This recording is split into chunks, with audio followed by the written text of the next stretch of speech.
வணக்கம், நான் உங்கள் அம்மா சமையல் மீனாட்சி. பாருங்க, இன்னைக்கு வந்து நம்ம ஒரு டிஃப்ரெண்ட்டான காலையில் பிரேக்ஃபாஸ்ட் வந்து பண்ண போகிறோம்.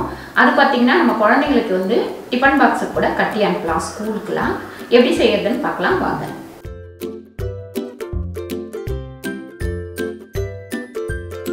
இப்போ இதுக்கு வந்து நான் 5 பேரிச்சம்பழம் எடுத்திருக்கேன். பாருங்கள், இந்த கொட்டை வந்து எடுத்துடலாம்.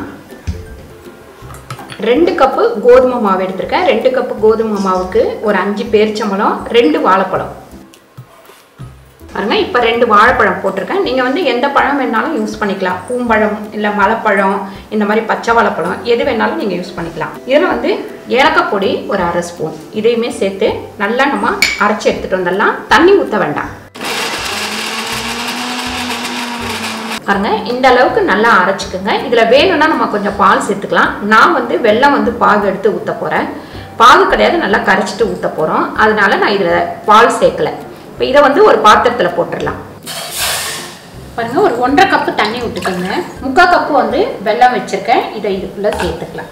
வெல்லம் வந்து நல்லா கரையட்டும். இதில் கல் மண் இதெல்லாம் இருக்கும். அதனால் இதை நல்லா கலக்கிட்டு அதுக்கப்புறம் வடிகட்டிக்கலாம். வெல்லம் வந்து நல்லா கரைஞ்சிச்சு. இப்போ இதை எடுத்து நம்ம வடிகட்டிக்கலாம்.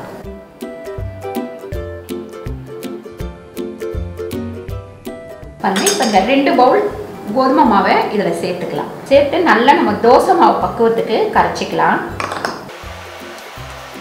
உங்களுக்கு இதில் வந்து பேரிச்சம்பழம், வாழைப்பழம் இதெல்லாம் சேர்க்குறதுட்டு குழந்தைங்களுக்கு வந்து நல்லா ஹெல்த்தி தான். ஸ்கூலுக்கு வந்து லஞ்ச் பாக்ஸ் கூட நீங்கள் கட்டி கொடுக்கலாம். பாருங்க, மிக்சியில் திக்காக இருந்தது. அதை கொஞ்சம் தண்ணி விட்டு அடித்து வச்சுருக்கேன். தண்ணி பத்தலைன்னா இது கொஞ்சம் ஊற்றிக்கலாம்.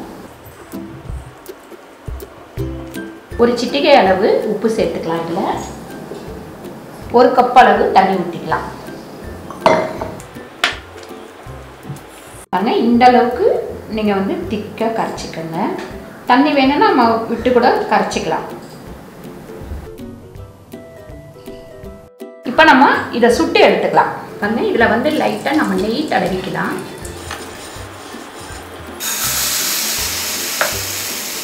பாருங்க, ஊற்றிட்டு தேய்க்காதீங்க. தேய்க்காம அப்படியே மூடி வச்சிருங்க. தீயை வந்து கம்மியாக வச்சிருங்க. அப்படியே இதை ஓப்பன் பண்ணிட்டு நல்லா நம்ம திருப்பி போட்டுக்கலாம்.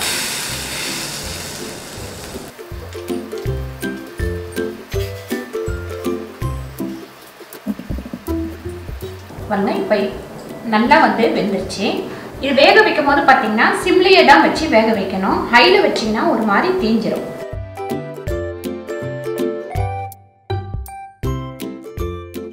கண்டிப்பாக இந்த ரெசிபியை வந்து நீங்கள் ட்ரை பண்ணி பாருங்கள். இந்த வீடியோ உங்களுக்கு பிடிச்சிருந்தா லைக் பண்ணுங்கள், ஷேர் பண்ணுங்கள், சப்ஸ்கிரைப் பண்ணுங்கள், ஃபேஸ்புக்கில் ஷேர் பண்ணுங்கள், மறக்காமல் கமெண்ட் பண்ணுங்கள்.